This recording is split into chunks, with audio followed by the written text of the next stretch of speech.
Assalomu alaykum kanalimizning aziz muxlislari.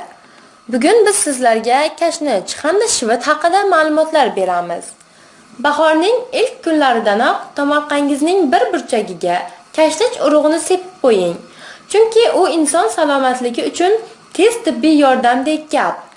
Kashnich tarkibida organik kislotalar, asosan aldegidlardan tashkil topgan efir moylari, vitaminlar va boshqa moddalar serob. Kashnich oshqozon ichak, qon tupurish, bosh og'rig'i kasalliklarida davo sifatida qo'llaniladi. Kashnich jigar va o't qopi xastaliklarida o't haydovchi, yaralar bitishini tezlatuvchi, balg'am ko'chiruvchi, organizmdagi gijjalarni tushiruvchi vositalar sifatida yaxshi samara beradi.